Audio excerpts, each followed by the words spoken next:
Et c'est ce qu'on a essayé d'éviter. Onana était protégé de Samuel Eto'o. C'est Samuel Eto'o qui lui a tendu la main. Et d'ailleurs, Rigobert Song a fait quelque chose pour qu'il n'y ait pas une sorte de compétition comme il y en avait souvent entre justement Thomas Kono et Bel Joseph Antoine. Il a dû abandonner Ondua pour prendre uniquement et mettre en confiance Onana. Ça, c'est une chose. Maintenant, qu'est-ce qui se passe sur le terrain? Eh bien, le coach Song donne ses indications comme tactique.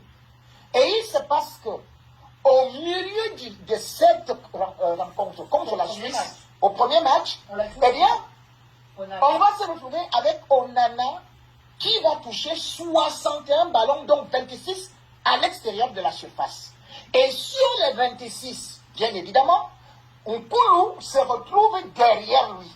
Donc les défenseurs sont derrière lui. Et il devient milieu de terrain. Ce que Rigobert Song n'apprécie pas. Et maintenant, la veille du match, c'est-à-dire hier, on fait une mise en place tactique. Onana, lui, il voudrait une fois de plus que ce soit tel ou tel défenseur qui soit là ou qu'on joue de telle ou telle façon. Et il parle comme ça à Rigobert Song devant des joueurs. Et qu'est-ce que Rigobert Song fait? Il se sent humilié puisque non seulement il y a les voix qui s'élèvent, eh bien c'est Onana qui prend immédiatement la décision de dire qu'il sort en faisant semblant d'être blessé. Une blessure qui n'est constatée ni par le docteur Fosso, ni par le kiné. Et puis il dit qu'il va quitter la carrière de Lyon. Et quelques instants après, non seulement il laisse son coach sans pouvoir demander des excuses, et il va se présenter chez Samuel Eto'o, son protégé, qui cependant est président de la fédération.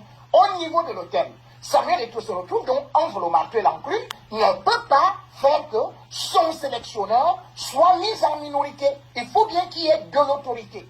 Raison pour laquelle, parce que justement Onana décide de partir, eh bien on dit vous pouvez partir. Et au moment de partir, il part à l'hôtel, il a fait ses valises. Pour l'instant, il n'a pas encore décollé, juste parce qu'il n'y a pas de vol direct.